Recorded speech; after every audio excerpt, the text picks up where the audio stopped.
Students, welcome in my YouTube channel. आज हम आपको स्टार्ट कर रहे हैं दो चर रैखिक समीकरण।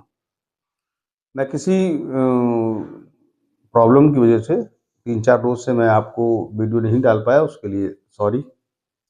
और आगे कोशिश करूंगा कि वीडियो रेगुलर डालूं। चलिए स्टार्ट करते हैं बिना किसी देरी के। ये दो चर रैखिक समीकरण होती क्या है, सवाल ये शुरू करते हैं। जैसे एक है चर जैसे x है, y है, z है, ये क्या होते हैं? चर। अचर का मतलब बेटा होता है जैसे फिक्स 2 है, 3 है, 5 है। जो फिक्स होता है उसे हम अचर कहते हैं या कांस्टेंट कहते हैं।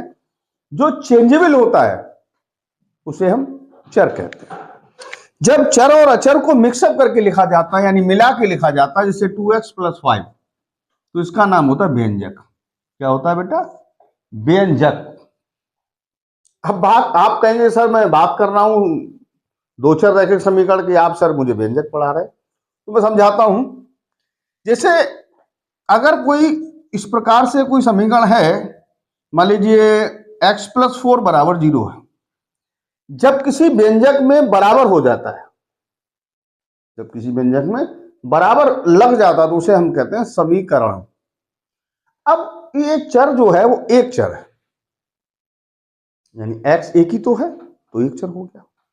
इसकी घात कितनी? एक, तो इसका नाम है एक चर रैखिक समीकरण। अब क्यों है, सवाल ही शुरू करते हैं। देखिए इसमें चर है एक। जब किसी की घात एक होती है तो अगर उसका ग्राफ बनाए तो एक सीधी रेखा मिलता है, इसलिए उसे कहते हैं रैखिक। और समीकरण इसलिए कहा जाता है क्योंकि उसमें बराबर मौजूद होता है, इसलिए उसे कहते हैं एक चर रैखिक समीकरण। यानी इसका अगर आप ग्राफ ड्रॉ करेंगे, ग्राफ बनाएंगे, तो एक सीधी रेखा मिलेगा। ठीक, इसकी बात हम शुरू करेंगे हल कि हल कितने होते हैं। देखिए यहां x की वैल्यू आप अगर निकालेंगे तो -4 है। इस -4 को इसका हल कहते हैं। अब हल क्यों कहते हैं, सवाल ही शुरू हो गया। ये वैल्यू यहां लगाइए, -4 + 4, 0 बराबर चल रहा है, ये भी 0 हो गया, ये भी 0 हो गया। यानी इस साइड में लगाने पर ये साइड की वैल्यू आ गई, इसका मतलब वो उसका हल है। तो x = -4 इसका क्या हल है। अब शुरू ये है कि हल कितने होते हैं। तो बेटे अगर एक चर रैखिक समीकरण है तो उसका मात्र एक हल होता है। यानी एक चर रैखिक जो होता है, समीकरण जो होती है, उसका हल कितने होते हैं? एक होता है। ठीक है, बात समझ आई। इसमें पूछा नहीं गया, इससे प्रीवियस क्लास जो है 9th होता है उसमें ये आपको पढ़ाया जाता है एक चर रैखिक समीकरण या उसके कितने हल होते हैं। चलिए अब मैं शुरू करता हूं दो चर रैखिक समीकरण। दो चर रैखिक समीकरण, रैखिक समीकरण। अब दो चर रैखिक समीकरण किसे कहते हैं? जैसे बेटा कहीं लिखा है x + y = मान लीजिए 8, तो इस चर की घात, ये दो चर है, एक x चर है, एक y चर है। कितने चर हो गए? दो चर। इसकी घात है तो पूरी घात एक हो गई। तो दो चर हैं, एक घात है, इसलिए उसका ग्राफ बनाएंगे तो क्या बनेगा? रैखिक, यानी एक सीधी रेखा मिलेगी। और बराबर मौजूद है इसलिए इसका नाम होगा दो चर रैखिक समीकरण। क्योंकि दो चर हैं, बराबर है, इसलिए समीकरण है। अगर ग्राफ बनाएंगे then we get straight line, तो हमें एक सीधी रेखा मिलेगी, तो उसे हम कहते हैं दो चर रैखिक समीकरण। ठीक है, यहां तक शायद समझ में आया होगा आप। अब देखिए आगे बात करते हैं। दो चर रैखिक समीकरण में कोई पूछता आपको कितने हल होंगे, चलिए भी ले लेते हैं। अब x की वैल्यू मान लीजिए 4 ले लें, y की 4 ले लें, तो 8 = 8 हो गया। दूसरी बात, अगर मान लीजिए 5 ले लो, y 3 ले लो, तो भी 8 = 8 है। कितने हल हो गए? दो। अगर मान लीजिए आपने x 6 ले लिया, y 2 ले लिया, तब भी 8 के 8 आ गया। यानी आपने यहां से क्या पाया कि दो चर रैखिक समीकरण के अनेक हल होते हैं। कितने हल होते हैं? अनेक। जबकि एक चर रैखिक समीकरण का मात्र एक हल होता है। ठीक है। अब आपके इस चैप्टर में दो चर रैखिक समीकरण में आपको दो चर वाली वैसे ने क्या बताया कि ये दो चर रैखिक समीकरण है, इसके कितने हल होंगे? अनेक हल होंगे। अब इसके तो अनेक हल है। अगर आपको समीकरण दो दी जाए, कितनी दी जाए? दो। जैसे माना एक एक्स प्लस वाई 8 है और एक मान लीजिए 2x प्लस वाई बराबर मान लीजिए 6 है, तो कै समीकरण होंगे? दो। तो इनके कॉमन हल कितने होंगे? जो आपका चैप्टर है उसमें पूछा जा रहा है कि हाउ मेनी कॉमन मतलब सॉल्यूशन, यानी कहने का मतलब है निकाय। निकाय माने क्या होता है बेटा? निकाय को हम इंग्लिश में कहते हैं सिस्टम। जब एक से अधिक चीज हो जाती है तो उसे हम सिस्टम कहने लगते हैं। तो ये बेटा दो समीकरण हो गए। अब जब ये दो समीकरण हैं तो फिर ये सिस्टम बन गया। अब इस सिस्टम का हल कैसा होगा? सवाल ये शुरू करते हैं। अब सिस्टम में अब ये जब दो समीकरण हैं तो इसमें हो सकता है वो इस प्रकार से काटे, ऐसे करके, क्योंकि इसकी भी एक रेखा आएगी, इसकी भी रेखा आएगी, तो कितनी जगह काट दिया? एक जगह। तो इनका हल कैसा है? इनका हल एक अद्वितीय हल है, यानी एक यूनिक सॉल्यूशन है, यानी एक ही हल है। सही है? या इसको प्रच्छेदी रेखाएं भी कहते हैं। बात समझ में आ गई? दूसरा ऐसे भी हो सकता है कि मान लीजिए इसकी दो रेखाएं हमने बनाई और रेखाएं आ गई ये पैरेलल, तो आप कह सकते हैं कि इन दोनों मतलब इसके अनेक हल है, इसके भी अनेक हल हैं, लेकिन इनके कॉमन हल यानी उभयनिष्ठ हल केवल एक, यानी एक ही जगह काटे। अब रहा मान लीजिए तो इनका कॉमन यानी एक ऐसी वैल्यू है जो दोनों में को सेटिस्फाइड करती है, तो उसे कहते हैं या तो प्रच्छेदी रेखाएं कह सकते हैं, या एक हल कह सकते हैं, या अद्वितीय हल कह सकते हैं। अगर उसका ऐसी दो रेखाएं आई मान लीजिए ग्राफ बनने के बाद, तो उसे कह सकते हैं हम कोई हल नहीं है, क्योंकि जैसे ट्रेन की दो पटरियां होती हैं तो रहती तो पास पास है लेकिन मिलती कभी नहीं है। इसका मतलब अपने तो अनेक हल हैं लेकिन कॉमन कोई हल नहीं है, तो इसको कहते हैं रेखाएं समांतर हैं, या इनका कोई हल नहीं है, मतलब इनका आपस में कोई हल नहीं, या इस निकाय का कोई हल नहीं, इस पेयर का कोई हल नहीं। ऐसा भी होता है कभी कभार, मान लीजिए कोई लाइन पे लाइन आ गई, एक रेखा ये इसी पे एक और आ गई, तो ये हर रोज मिलेगी, हर बार मिलेगी। इसका मतलब क्या है? अनेक हल। ठीक है? इसका मतलब क्या? अनेक हल हो गए। तो ये मैं आपको ग्राफ के द्वारा भी समझाऊंगा और बिना ग्राफ के भी बताऊंगा कि यह हल कैसा है या कैसा नहीं है। यहां तक तो शायद समझ में आ गया होगा। आप चाहें तो स्क्रीनशॉट ले लें। उसमें पूछा गया है पहली एक्सरसाइज में, उसमें पूछा गया है कि भैया ग्राफ के द्वारा बता दीजिए और बिना ग्राफ के द्वारा बता दीजिए। तो सबसे पहले हम एक तो ग्राफ बना के बताना कि ये निकाय का हल कैसा है, दूसरा ये है कि बिना ग्राफ के बताना निकाय का हल कैसा है। तो देखिए चलो स्टार्ट करते हैं। माना किसी की जनरल इक्वेशन है a1x b1y प्लस c1 बराबर 0, दूसरी है a2x b2y प्लस c2 बराबर 0। ये दो इक्वेशन है। यदि आपने a1 अपॉन a2 अगर ये बराबर नहीं है b1 अपॉन b2 के, तो ये जो निकाय का हल है, यानी मैंने कहा था कि कोई दो चर रैखिक समीकरण है उसके अपने अनेक हल होते हैं, लेकिन जब दो इक्वेशंस हो जाती हैं तो these are called the system. System has एक बार काट सकता है, कई बार काट सकता है, कभी नहीं काट सकता है। तो ये यहाँ अगर ये कंडीशन फॉलो हो जाती है तो आप ये बता सकते हैं कि जो ये लाइनें एक दूसरे को एक जगह काटे, यानी क्या हो सकता है? अद्वितीय हल, यानी एक ही हल। क्या हो सकता है? अद्वितीय हल। अद्वितीय हल हो सकता है। इसका दूसरा नाम है प्रतिच्छेदी रेखाएं। प्रतिच्छेदी रेखाएं हो सकती है इसका नाम।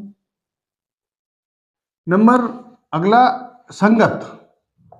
संगत मतलब है कि निकाय है, उसकी वैल्यू निकल सकती है, निकाय का हल है। अगर ये कंडीशन आ जाए a1 अपॉन a2 ये बराबर आ जाए b1/b2 के, और ये बराबर आ जाए या नहीं आए c1/c2 के, तो निकाय का कोई हल नहीं है।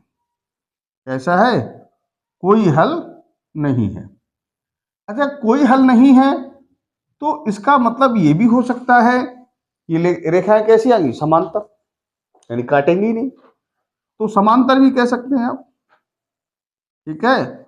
और निकाय के अगर हल की बात की जाए तो इसका मतलब है कि वो असंगत है। कैसा है, असंगत। ठीक है। तीसरी बात शुरू करते हैं कि a1/a2 is equal to b1/b2 is equal to c1/c2। इसका मतलब है कि अनेक हल है। कैसा हल है, अनेक हल है। या अनेक हल को आप ये भी कह सकते हैं कि रेखाएं संपाती है। संपाती का मतलब है कि एक दूसरे पर आएगी। और तीसरा है निकाय का हल संगत है।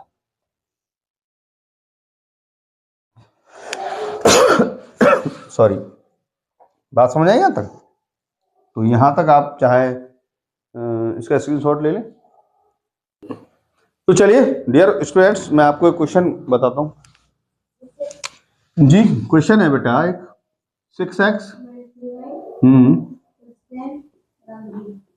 ये फर्स्ट इक्वेशन। अगली, यस, ये पूछा है निकाय का हल कैसा है। तो मैंने बताया था ये कंडीशन को पूछा जाएगा। देखिए, ज्यादा क्वेश्चन कराने का कोई औचित्य नहीं बनता है। आपको केवल इसके माध्यम से समझना निकाय का हल कैसा है, संगत है, असंगत है। इसमें क्या पूछा है बेटा, इधर पढ़ना इस क्वेश्चन के स्टेटमेंट को। इसके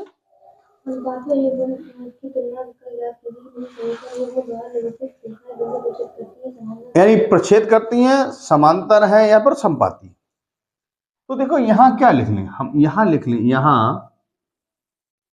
यहां क्या है, a1 की जगह कितना है 6, b1 की जगह -3 और c1 की जगह 10।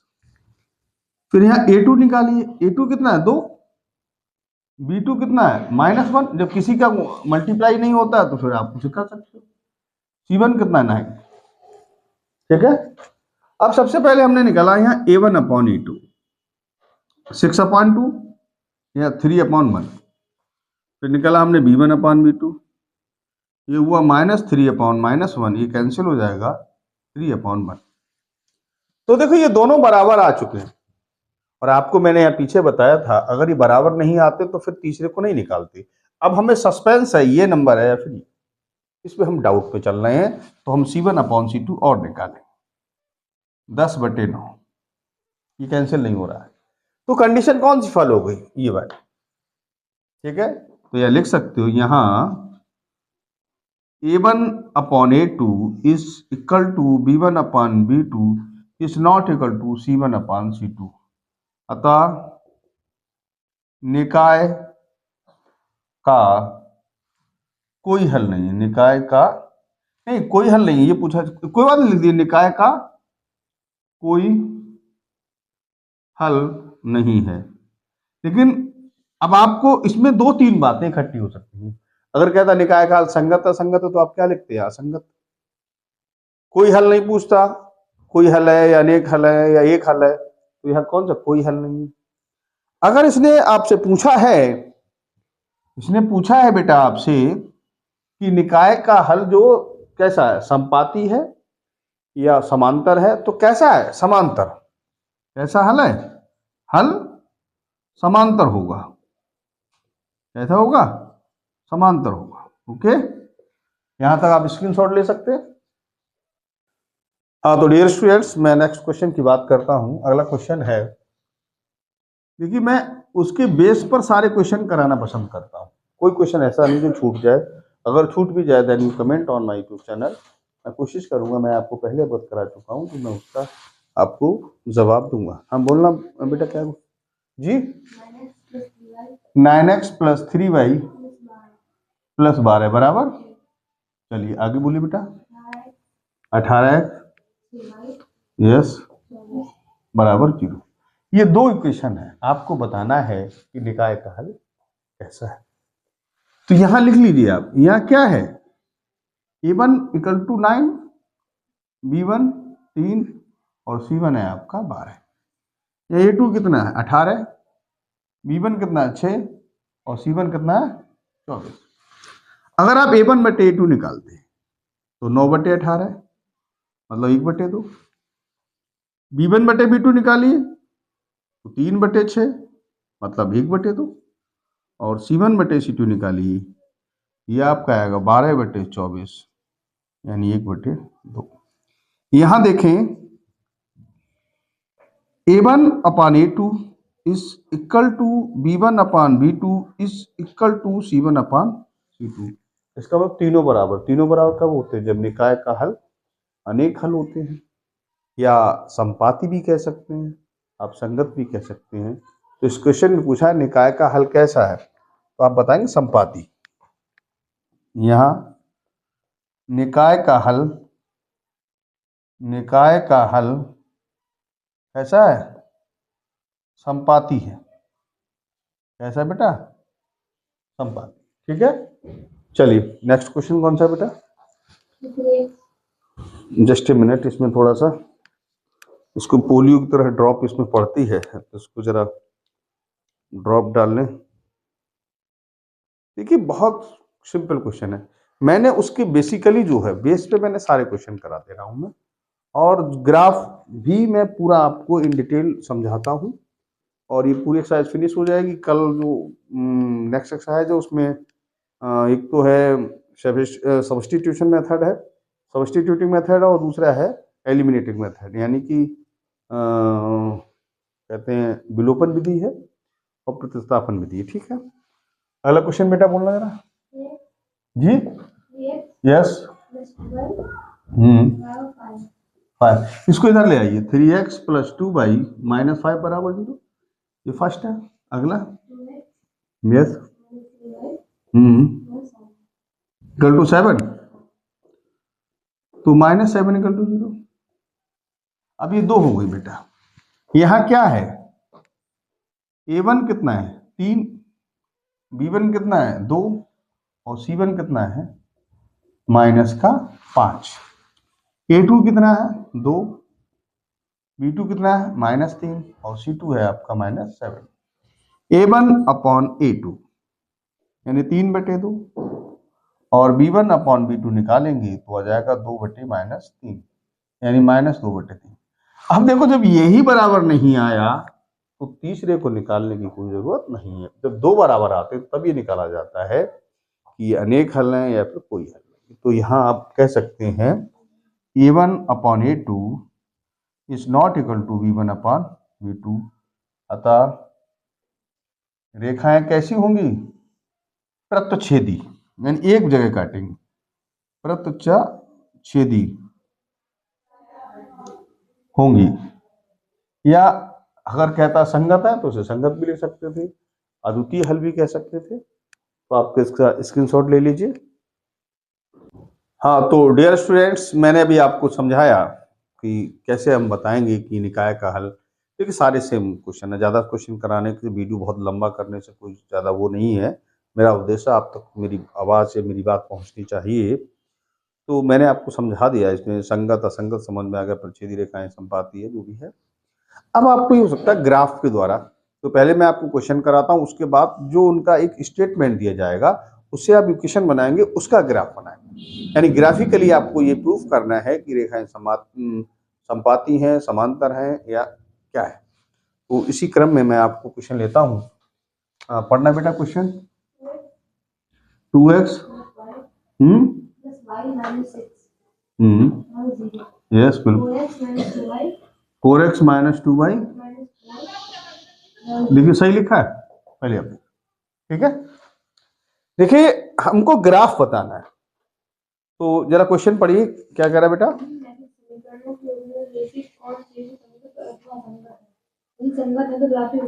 हाँ, सवाल ये कह रहा है ये संगत है तो इन्हें हल करो, और संगत नहीं है तो फिर इन्हें हल मत करिए। ठीक है, चलिए शुरू करते हैं अपन। यहां A1 कितना है 2, B1 कितना है 1, A2 कितना है 4 और B2 कितना है, यहाँ प्लस है बेटा, ऊपर प्लस ही तो है, कोई नहीं, A1/A2, इसका मतलब 2/4, इट मीन्स 1/2। एक मिनट, B1 यहाँ 2 होगा बेटा, 2 ही तो है यहाँ, और C1 कितना है, अच्छा C1 लिखा ही नहीं, C1 -6 है और C2 हमारा -4 है। अब यहाँ B1/B2 निकालिए, तो यहाँ 1/-2 यानी -1/2। अब जब दो बराबर नहीं आए तो तीसरे को निकालने की जरूरत नहीं होती है। तो यहाँ आप क्या करेंगे कि A1/A2 is not equal to B1/B2। यह प्लस ही है बेटा, यहाँ माइनस होने पर वाले। तो अतः निकाय का हल कैसा है, निकाय का हल कैसा है, संगत है। संगत क्यों है, मैंने बताया था आपको कि यदि अद्वितीय या फिर प्रच्छेदी रेखाएं आ जाए या फिर अनेक हल हों, जो है अनेक हल हों, तो संगत होता है। और अगर मान लीजिए कोई हल नहीं, यानी A1/A2 equal to B1/B2 is not equal to C1/C2, तो निकाय का हल कैसा होता है, असंगत। तो सवाल ने कहा है कि निकाय का हल संगत है या असंगत, तो हमें पता चल गया संगत है। तो वो कह रहा है अगर ये संगत है तो फिर आप ग्राफ के द्वारा हल कीजिए, बताइए, दिखाइए। चलो, तो यहां पर लिख लीजिए समीकरण 1 से, जस्ट ए मिनट, दिख रहा है बेटा, चलिए समीकरण 1 से, एक क्या है, 2x + y इक्वल टू या -6 इक्वल टू 0। यहां पे एक बॉक्स नुमा बना लें और इसमें x और y लिख दें, यहां 2 लाइनें बना लें, या 3 भी खाने बना सकते हो, पहले 2 बना लीजिए। चलिए, यहां x 0 कर दी, y 0, क्योंकि x y एक्स पे x की वैल्यू होती है और x एक्स पे y की वैल्यू 0 होती है, इसलिए ये दोनों बना ही लीजिए, तीसरा बाद में देख लेंगे अपन। तो x 0 यहां रखिए, तो 2 गुणा 0 प्लस y -6 बराबर 0, ये 0 प्लस y, 6 को इधर ले आइए, y इक्वल टू कितना होगा 6। यहां पर y 0 लिया है, तो जब y 0 है तो 2x + 0 -6 बराबर 0, तो 2x बराबर आप 6 कह सकते हैं, x बराबर 3, यहाँ 3 होगा। यानी x की वैल्यू जब 0 होगी तो y 6 होगा और x 3 होगी तो y 0 होगा। चलिए हम पहले यहाँ ग्राफ ड्रॉ कर लेते हैं। ये देखिए, ये x एक्सिस है, ये x डैश एक्सिस है, ये y एक्सिस है, ये y डैश एक्सिस है, ये ओरिजिन है। 1 2 3 4 5 6 7 8 9 10, माना जितने जहां बना सकते हैं, 2 3 4 5 6 7 8। ठीक है, आपको ग्राफ पेपर मिलेगा, इसी नहीं हो रहा है, ठीक है। तो आप समझने की कोशिश करें कि आपको ऐसा नहीं करना है। कैसे, एक ग्राफ पेपर आएगा, उस पर आपको एक स्केल लिखना पड़ेगा, बड़े बड़े खाने होते हैं, तो लिखिए बड़ा खाना बराबर 1, ठीक है, इस प्रकार से लिखना पड़ेगा।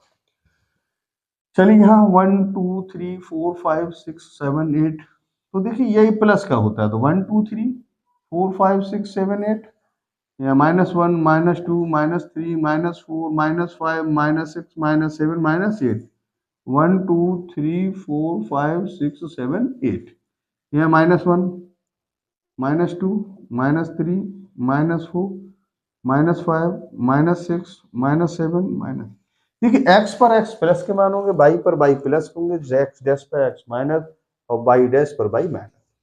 तो x की वैल्यू 0, y का मान 6 है, तो y x पे x वैल्यू 0, तो 0,6 यहाँ आ गया, ये बिंदु होगा 0,6।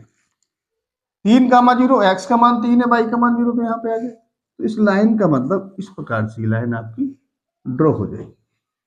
इसको कोई नाम दे लें, ए बी, ये पॉइंट क्या हो गया 3,0, ये आपका हो गया 0,6, ठीक है।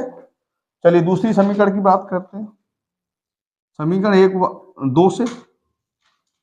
अब 2 से जब लेंगे तो दूसरी समीकरण है 4x - 2y -4 लिखा है, -4 इक्वल टू 0।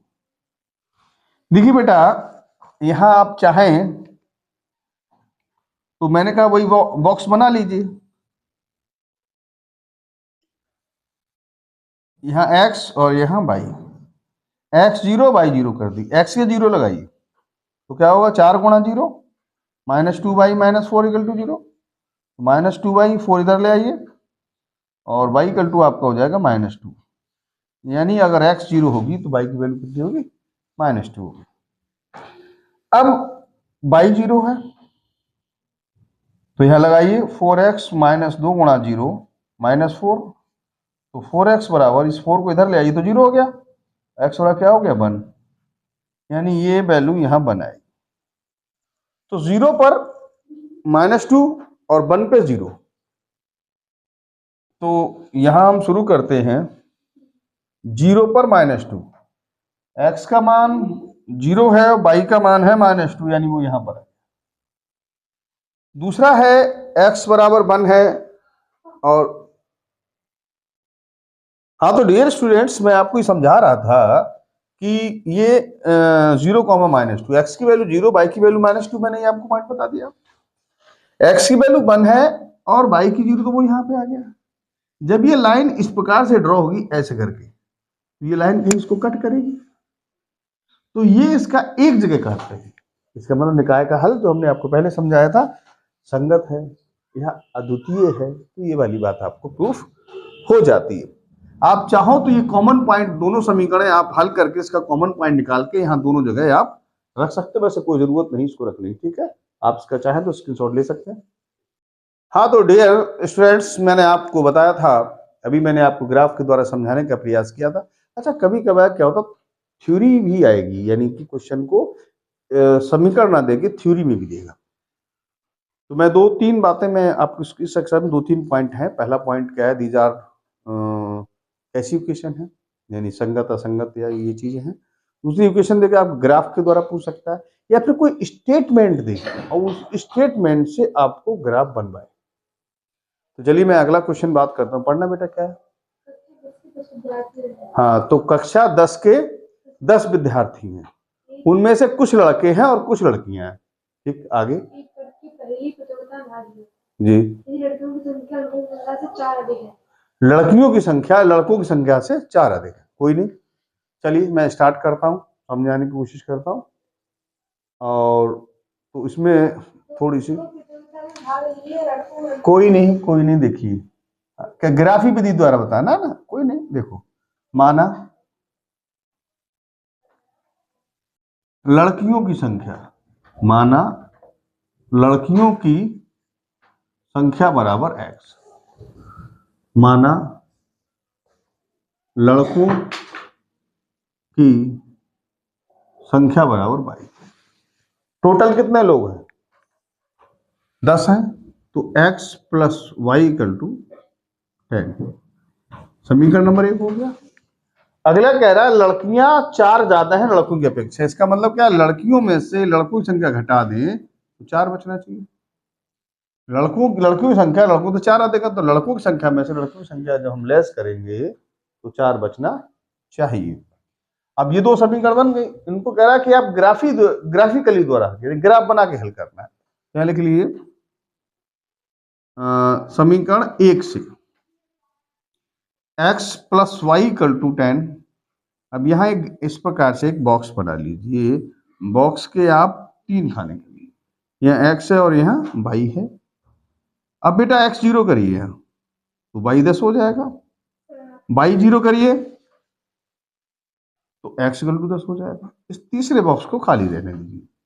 अच्छा, यहां थोड़ा सा ग्राफ बनाने का हम प्रयास करते हैं। ये ग्राफ बन गया आपका, यहाँ 0 0 लिखना, 1 2 3 4 5 6 7 8 9 10, 1 2 3 4 5 6 7 8 9, ये छोटे छोटे पॉइंट होते हैं, मैं छोटा ही बना रहा हूं इसलिए आपको दिखना भी चाहिए। -1 -2 -3 -4 -4 -5 -6 -7 -8 -9 -10, 1 2 3 4 5 6 7 8 9 10, ये x एक्सिस है, x डैश एक्सिस है, y एक्सिस है और y डैश एक्सिस है। तो 1 2 3 4 5 6 7 8 9 10, तो यहाँ आपको गिनती -1 -2 -3 -4 -5 -6 -7 -8 -10, तो थोड़ा स्मॉलर है, वो दिखना कोई जरूरत नहीं है, ठीक है। तो यहाँ 1 2 3 4 5 6 7 9 10 ये गिनती ऐसे लिखी हुई आएंगी आप। चलिए तो इसको ड्रॉ करते हैं। y की वैल्यू x है तो ये 10 है, तो ये वैल्यू यहाँ आ गई 0,10। यहाँ है 10,0 तो x की वैल्यू 10 हो गई, y 0 हो गई। ये जब ग्राफ बनाएंगे तो ये इस प्रकार से एक लाइन आएगी, ये y एक्सिस है। इस लाइन को आप ए भी कह सकते हैं। ये पॉइंट हो 10,0, ये 0,10 हो गया। दूसरे को ले ले, समीकरण 2 से वो कह रहा है x माइनस वाई बराबर 4, x माइनस वाई बराबर 4। तो बॉक्स चलो यहां बना लेते हैं अपन, बॉक्स बना लीजिए आप। यहाँ x है और यहाँ y है, ये 3 डिब्बे बना लीजिए। x 0 एक बार y 0 कर दीजिए। इससे फायदा क्या है, एक x एक्सिस का पॉइंट मिल जाएगा, y एक्सिस का पॉइंट मिल जाएगा। तो चाहे यहाँ लगा के देख लें, कोई नहीं। x minus y equal to क्या है, 4 है, तो यहाँ 0 लगाएं और माइनस वाई इक्वल टू 4 और माइनस वाई इक्वल टू 4 हो जाएगा, y इक्वल टू कितना हो जाएगा, -4। अब x 0 है, सॉरी y 0 है। अगर y 0 दिया है तो यहाँ पुट करिए x minus 0 equal to 4, it means 4, यानी ये 4 है। तो 0 पे -4, 0 पे -4, x की वैल्यू 0, y का मान -4 ही आ गया, 0, -4। अब है 4, 0, x की वैल्यू 4, y की वैल्यू तो 0 ही हो गई, 4, 0। जब एक लाइन ड्रॉ करेंगे आप इस प्रकार से, लाइन एक जगह कट करें, ये अगर आपको इंटरसेक्टिंग पॉइंट निकालना है तो यहां आप निकाल सकते हैं। देखो कैसे निकालना है, यहाँ पे आपको आगे पढ़ाऊंगा मैं विलोपन विधि और उसे हल करना। तो x प्लस वाई बराबर आपको कितना दिया, 10, और x minus y equal to आपको दिया 4। इनको जब ऐड करेंगे तो 2x बराबर कितना होगा, 14, x बराबर कितना हो गया, 7। और ये वैल्यू अगर यहाँ पुट कर देंगे समीकरण 1 से, ये मैं आपको कल फिर बताऊंगा, इसको कोई टेंशन नहीं है बेटा। x की 7 लगा दी आपने, y इक्वल टू क्या हो गया, 10 - 7, और y इक्वल टू हो गया आपका 3। तो अगर 7 लेंगे तो ये 3 है और ये कैसा कॉमन पॉइंट है, इसका मतलब दोनों में ही आएगा। तो यहां भी आप कर सकते हैं 7 पर 3। तो ये पॉइंट क्या होगा, इंटरसेक्टिंग में 7, 3 ही आएगा। तो ग्राफिकली द्वारा अगर आपको सॉल्व करना है तो लड़कियों की संख्या